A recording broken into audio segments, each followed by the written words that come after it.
all know the saying, behind every successful man, there's a badass broad.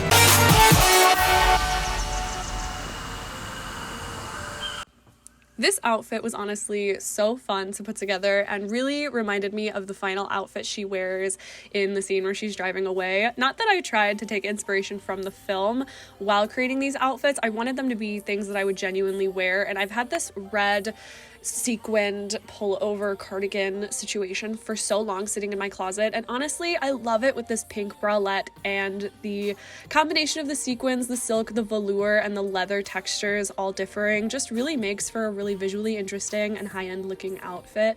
And of course, you know, I had to pair it with my express leather leggings that I have styled for you guys before. I will go ahead and link that video up in the cards if you would be curious to see how else I style these leggings. And of course, my cherry red peep toe heels that are so versatile in my collection.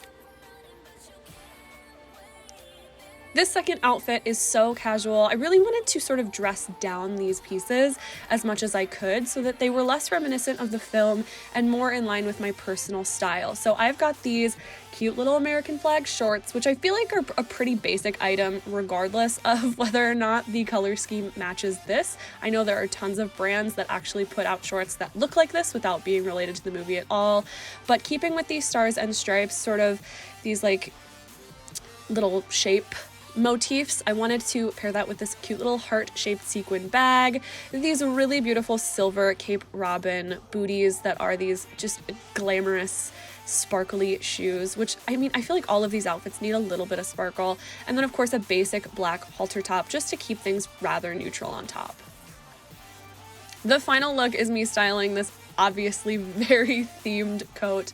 This was honestly a heartbreaking piece to learn that this wasn't like just a designer coat that they chose for the movie, but a custom piece that they designed for the movie, which was heartbreaking because a lot of the shoes that she wears and a lot of the other pieces are just regular designer clothing that they styled for the movie, but this piece was particularly made for the Harley Quinn Birds of Prey movie, and it just I do feel weird about wearing it out as a normal jacket, but I feel like I've styled it down enough here and sort of taken away the pieces that relate to the film as much as I could to make this a regular but really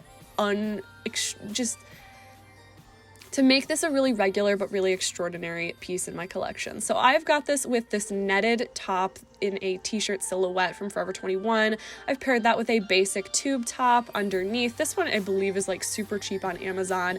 And my blue Levi's jeans. I am in love with these. These are a men's cut. I chopped off the bottom and let that edge fray, because again, this calls for a little bit of edge, a little bit of distressing to it, just to keep in line with the theme of the whole outfit here, which again is sort of like badass broad. And finally, for this outfit, I have got this with these adorable black and white combat boots with these silver accoutrements and these caution tape shoelaces that go perfectly with the jacket. It just worked out so well. I really had fun making this video. I hope you had fun watching, and I hope this video inspires you to take pieces from your Halloween costume and incorporate them into your daily life as well. Anyways, I will see you guys in the next week with another video. Thank you so much for watching. Bye!